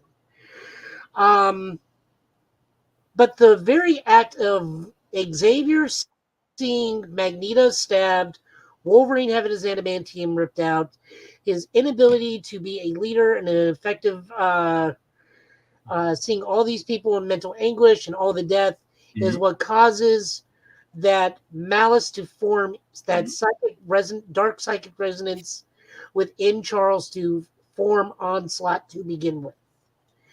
Now, there's other factors that make Onslaught real, but I highly doubt we're going to be getting Franklin Richards involved in this, so it's just going to probably be a psychic manifestation that's made whole into Onslaught later on down the road.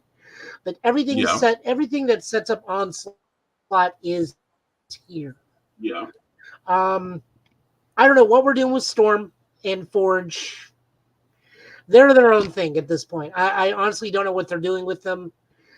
I was kind of disappointed they got taken out so quickly after such a overly dramatic Batman return for Storm, like on the rooftop in the rain. Yeah. And everything. I am vengeance, I'm the night, I am an 11. Yeah. So it's still pretty funny. But no. Like, this episode was just a lot of foreshadowing. Yeah. But I honestly wouldn't be surprised if Madeline's in limbo at this point. Yeah. Ooh, technically she did leave, but we never actually saw her. We never actually saw exactly where she went. So, it's possible she might be in limbo, but no, it's one of those things to where, like I said, I know a lot of people are still reeling from what they saw, and we only have one more episode left, guys, of X-Men, but we are definitely going to cover it when it comes out. But we are going to go ahead and switch to our comic pool, guys, because usually on How the Fact We Got Here, we do talk about comics as we wrap things up. We always want to show love to Rick's Comic City. Again, Rick's Comic City, #1 place in Nashville to go to for comic books locations. They do have 2 locations, one in Nashville and one in Clarksville, Tennessee. Definitely check them out for games. For mangas, for comics, for comic books, for condominiums, movie posters, memorabilia, collector's items, you name it, they have it there. Definitely check that place out. And again, let them know the guys at Get Bit sent you. It doesn't get you any discounts, but let you know that they show us love, because if you go there, you usually see our shows on their television, so we definitely are thankful for that. If you are not in the Middle Tennessee area, guys, please, oh please, support your local comic book stores, support your local libraries. They are the last places to where you can get comics. I get it, I understand it. Amazon is good. Barnes & Noble is good. Places that have Starbucks are great. But let me tell you something. There's just an experience when you do go to a comic book store and when you do go to a library that you can just not simply get by just simply ordering and waiting for it. You can definitely bring others to enjoy it, as we just had free comic book day last weekend. A lot of people were able to come out and get free comic books and also other things out there, depending on what your comic book store is doing. So again, guys, and also kids, really quickly, read the banned books. We cannot tell you enough here at Get Bit Podcast that right now you're not going to be able to understand it because you might be too young, but there are things out there and people out there that are trying to prevent you from actually reading things because they fear of what you may know. So boys and girls out there with the sound of my voice, if you do go to your local library, read the banned books, you'll be better for it. And again, support the local comic book stores, support your local libraries. You will miss them when they are gone. I do see Joe has got up his comic books up, sir. So whenever you're ready. Ooh, Blood Hunt.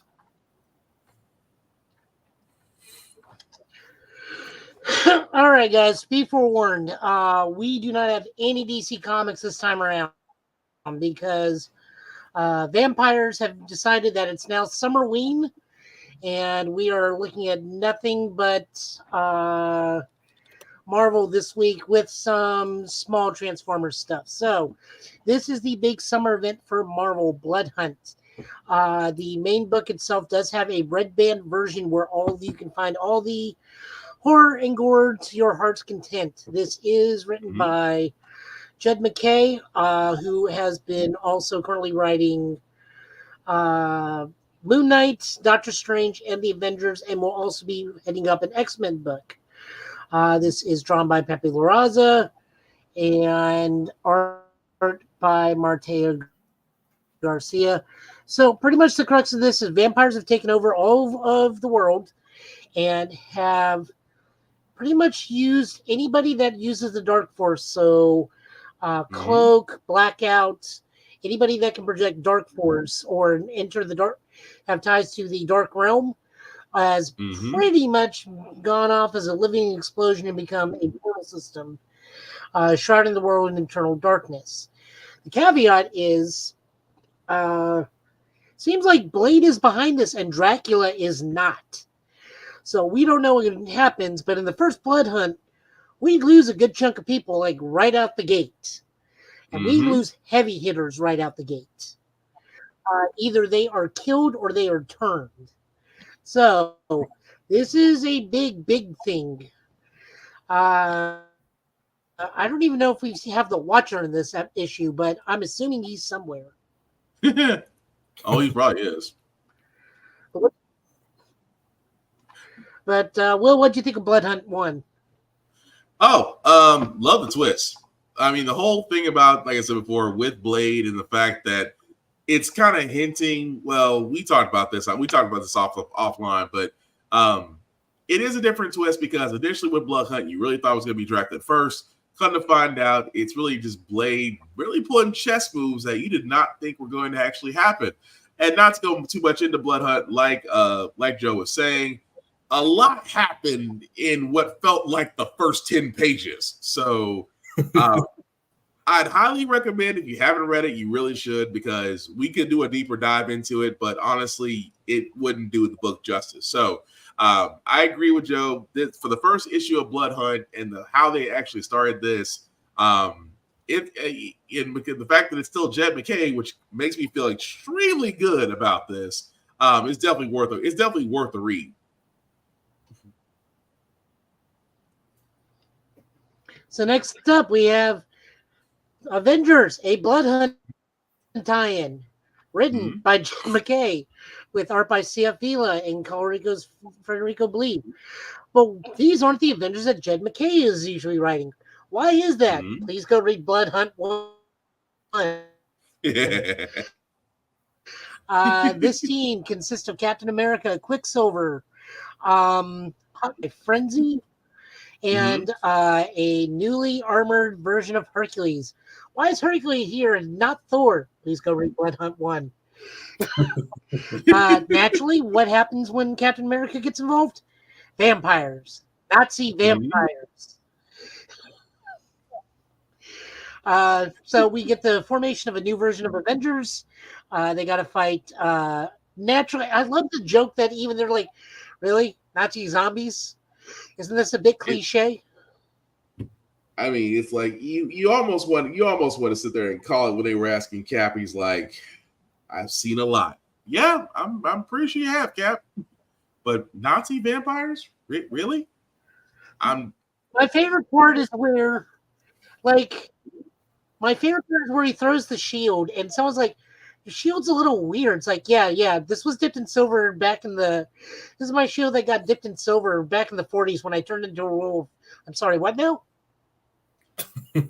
Oh, they sashayed right on past that. It's like, yeah, I was a werewolf for a little while. So just in case you need to take me out.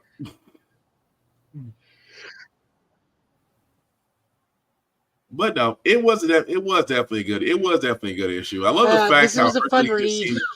I love the fact how Hercules was just so calm. The whole time the whole thing was going down, it's like it's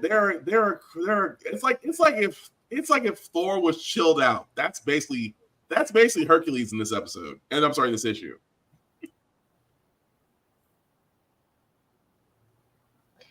So next up, we got Blood Hunters, a tie-in. Okay, this one is not written by Jed MacKay. The first one we got, The City That Never Weeps, is Mark Russell with art by Bob Quinn. Blood Relations by Christos Gage with Javier Garan drawing it. And Once More Into the Darkness is written by Erica Schultz with art by Bernard Chang. The first one is Hawkeye just chilling out, getting used to a Ted Lasso mustache as a vampire invasion starts in whatever area of New York he's in. And for Hawkeye, this is just Tuesday.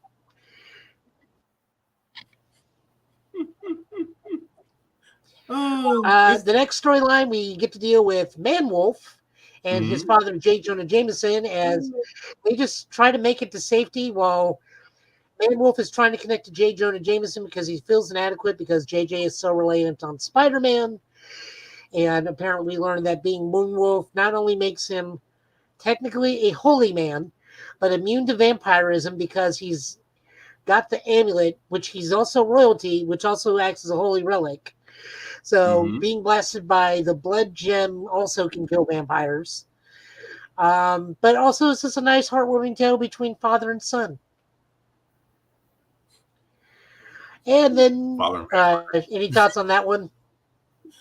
It was weird. Well, no, for that one, it was interesting for that story just because J. Jonah Jameson had to admit that you were so obsessed with Spider-Man that you forgot about your own son, who was actually okay in his own right. And the rom-com moment they have at the end, I thought was pretty cool. It's like, forget Spider-Man, I have my own. My son can do great things too. I'm like, that's all your son wanted, sir. But no, it was a good story. Any thought on the Hawkeye story? Hawkeye was just that's typical Hawkeye if you think about it. I mean, technically, you're trying to hide out. Your mustache really doesn't help, and the mustache is just a running joke the entire issue. That's the funny part. It's like he felt so bad about the mustache until it finally got acknowledged. It's like, you know what? That's a cool mustache. That's all I wanted to hear. That's all it did. But no, it was good. It was a good read. And then the final story deals with Dagger because her. And then the final story deals with Dagger because her boyfriend or husband. I am unsure how they are related now. I don't know if they're married or not in the books. But since Cloak is directly linked to the Dark Force, he is essentially exploded and became a portal. So Dagger is fighting off a vampire invasion and then meets up with Elsa Bloodstone at the end. This was a little bit less weaker. This was more of an action-based thing of just her trying to figure out what's going on with Cloak and the other Dark Force users. But I think that may actually hold some more relevance than the other two stories. But, we get Elsa Bloodstone, professional vampire hunter, on the scene. So this is going to be fun. Yeah.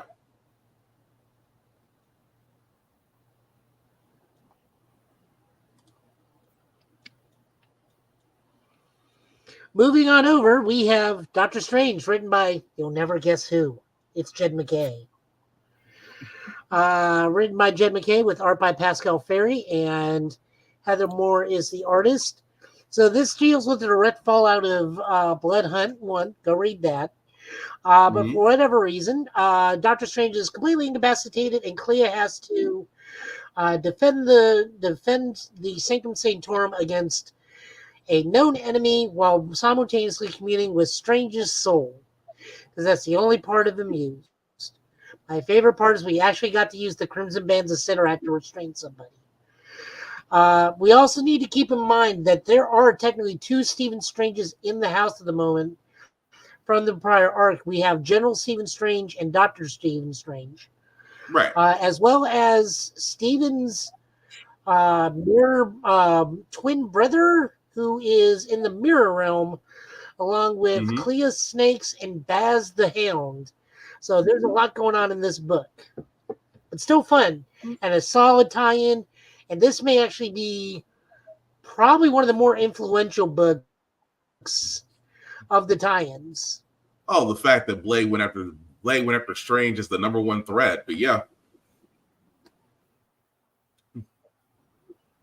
Which is still weird that he turned Strange. Still weird about that. Well, Strange already figured out how to solve everything because he had that Montesi formula figured out. Yeah, the spell that kills all vampires. Which I'm just like, how do you not have that at the ready? I'm just saying.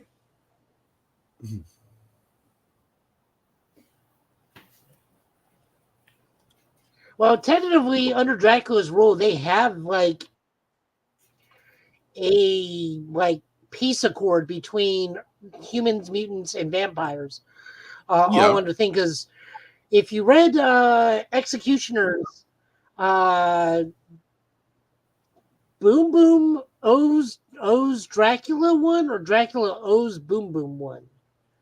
I think it's the other way around. Because of the whole thing of Dracula's grandson kind of screwing over.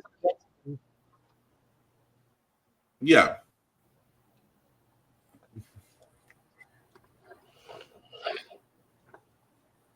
Also, guys, keep in mind that if you need to read a certain book in Bloodhunt, the issues will tell you must read this book before reading this issue. Speaking of Dracula, we got Dracula Bloodhunt 1 of 3. This is written by Danny Moore with art by Vincenzo Corrado and David Carell as artist. So we catch up with Blade's daughter being dropped off by her mom and fighting vampires in, I think, England, and then Dracula shows up because everybody's becoming a vampire, and naturally she thinks, you're behind this. And Dracula's like, no, I'm here to find out who is behind this because I don't like this happening.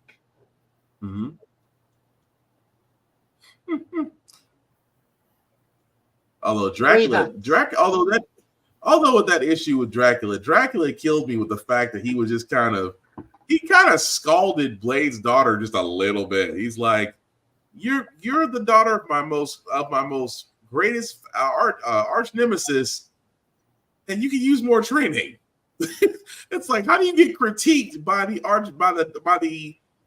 daughter of your arch villain? That's the crazy part. Even though her powers are kind of going wonky right now, he's just like, I have to save your father because apparently, everybody's going to be blaming me. But no, it was a good issue though.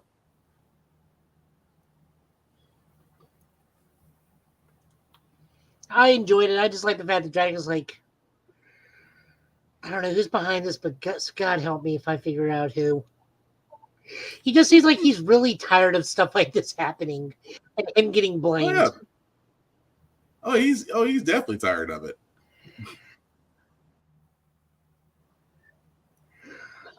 Speaking of that, we also got Strange Academy #1. This is written by Daniel Jose Older with art by Luigi Zagaria and colors by Edgar Delgado. I really enjoyed this. This does tie into Doctor Strange because this is his academy. We got our usual cast of characters from the Strange Academy dealing with the vampire uprising and one of their own members being a vampire as well. This does not hold the stronger hand. This does not hold quite the grip that the other books does on the greater whole. This is just literally, here's what's going on with Brother Voodoo and the kids of Strange Academy while the vampire revolt is happening. This does not really feed into the central plot or anything. Right. The biggest news they got is by the way, Strange is dead. Again. They're like, we'll be back in 2 days. Right. I mean, that was just pretty much it. This was just a solid book overall, but I always want to give Strange Academy some love because it's just an underappreciated book. I love that Doyle Dormammu still is like, you're the child of Dormammu. You can probably deal with this on your own if you really wanted to. True. So is this like Teenage Beast in the middle of this pack, or who is this person? Oh, the guy in blue. Yeah, that's the that. So that is a younger Frost Giant. Yeah. Oh, okay. I thought I saw like the facial markings. So I'm like, either this is Beast Kid or he is from somewhere else. And then so everything is just a overarching Blood Hunt story then for this season. Pretty much, yeah. Okay. Everything is a Blood Hunt story. The only one I didn't include was Spider-Man because it just dealt with like the White Rabbit becoming a vampire and Spidey stopping her. It's like, even an line-wide event, you failed to live up to expectation. Mm-hmm. Damn.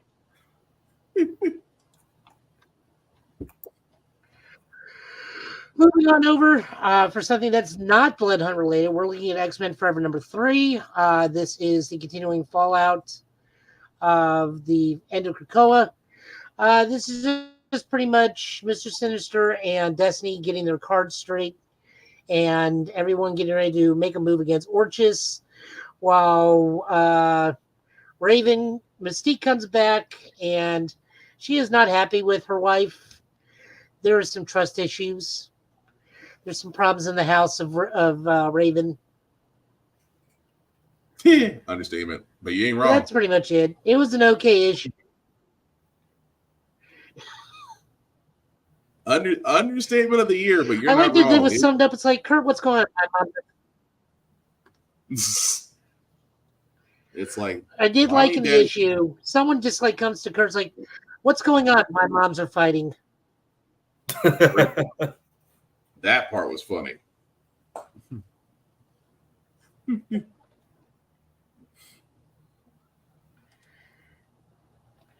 And then we're ending it out with Transformers. This is written by Jenny Warren Johnson with art by Jorge Corona and colors by Mike Spencer. Again, another outstanding book.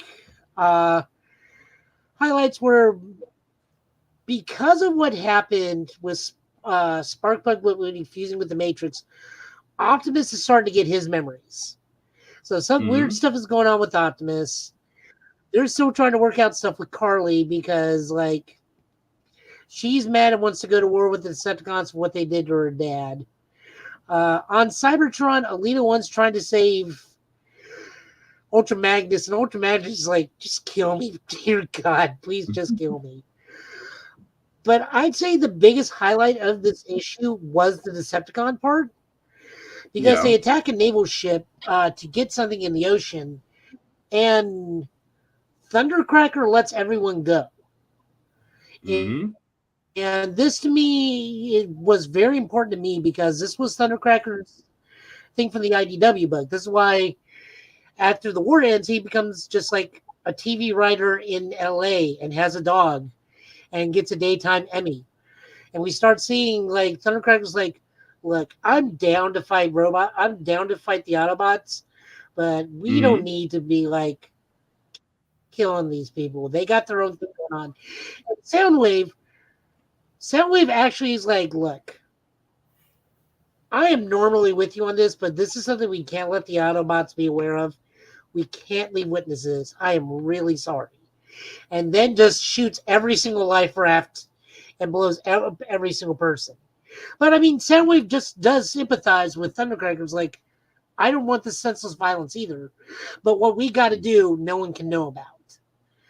Right. So what they do is they haul up the Nemesis, the old Decepticon ship, and then contact basically Satan, which means they got in contact with Shockwave. Right. But like I said, the highlights of this book for me was Thundercracker and Soundwave. It's like, look, neither one of us want to do this, but this has to be done.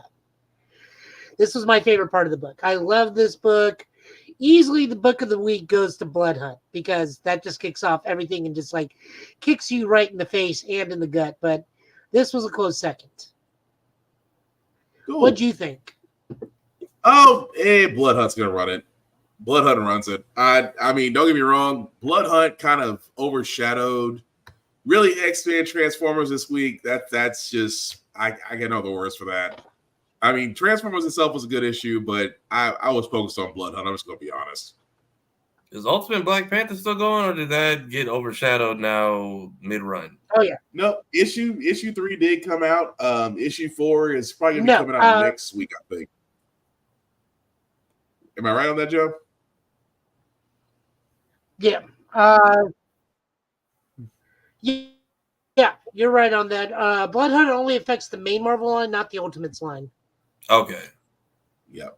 But thank you, Joe, for those comic pools, guys. As but usual. I mean, they're gonna have to find a new Black Panther, but that's a whole different story. Yeah, definitely. But as we wrap this up, guys, again, thank you, Joe, for those comic book pools. Like I said, we get to our shout outs here. So Tafari, I'm gonna start with you, sir. Let people know what you're doing and going from there. You can find me here on all platforms. I post on Mondays because Mondays are terrible, and I try to make them a little bit less sucky. If you come to my most recent video, I would like to post that I made my video and my skit before this Drake beef led to people getting shot and J. Cole found hiding on a beach. I didn't know both those things were actually going to happen the next damn day. So just in case any K-Dot Rangers or Aubrey's Angels come to my comments, I didn't do this. You can also find me on Blur's Eye View. I do the editing and behind the scenes. So I do clips Mondays, Wednesdays, and Fridays. So you can always find me chopping things up. I'll actually be at MomoCon for the first time in a couple weeks too. So if you're out and about in ATL, you will find me out in these streets. All right. Joe, you want people know what you're up to, sir?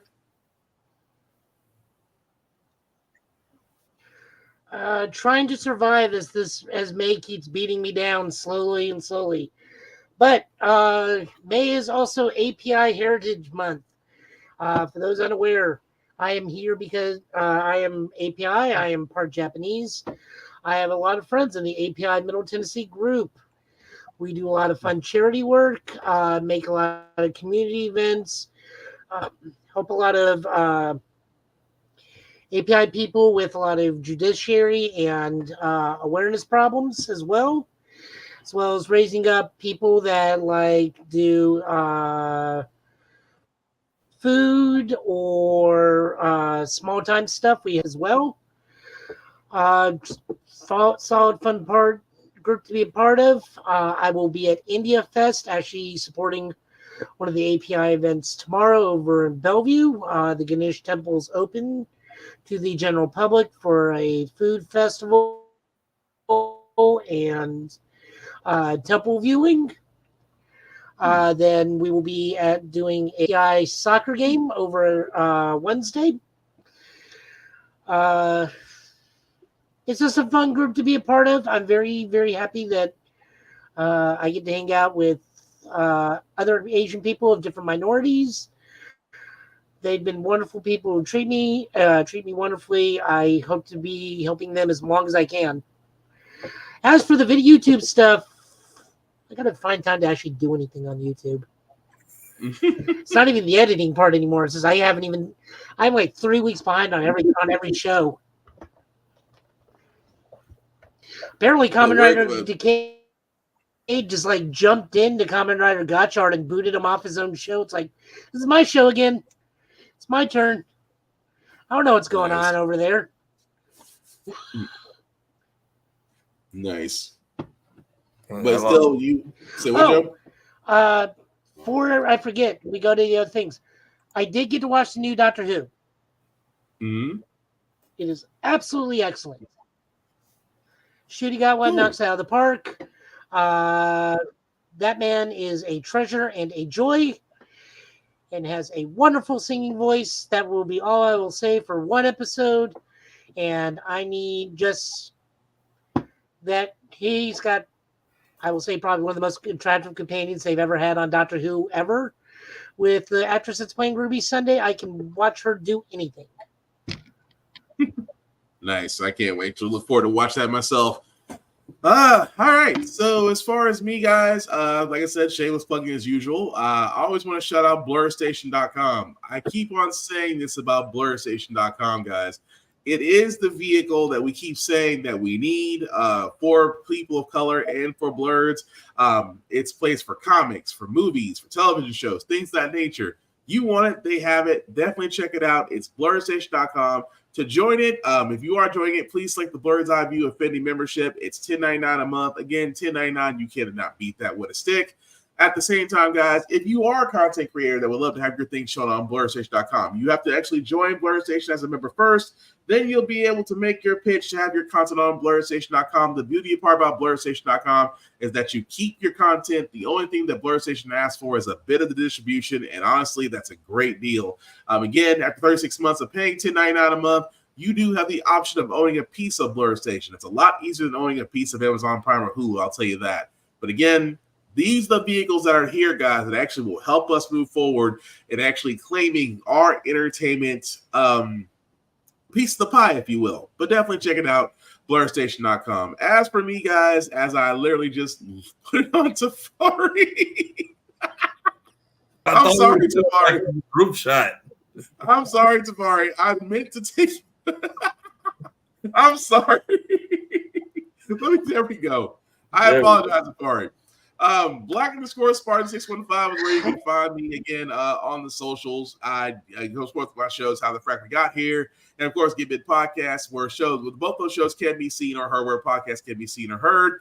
The banner at the bottom, make that a little bit bigger for you guys. See if you copy and paste that into your browser, will take you to my link to the YouTube and Facebook groups for all of my podcasts. How the Frack We Got Here, Get Bit, Off Limits Podcast. Like, share, subscribe, get the notifications up. We simply put cannot do this without you, without your support. And we thank everybody that liked, that watched, that let people know this is live, that commented. We appreciate all of you. And at the same time, let people know about us. We're friendly most of the time. At the same time, we do love to cover everything that happens in the world of video games, of movies, of television, of sci-fi, wrestling. Yes, wrestling. We cover that too.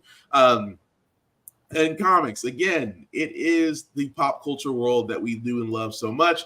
And we want to share that with you. We thank you for allowing us to take a little bit of your precious time and actually have some fun with it. So, aside from that, guys, we wrap this up. We will definitely be back here, guys. Same Get Bit time, same Get Bit channel to next Friday with the news of the week. And before I wrap this up, guys, any last words?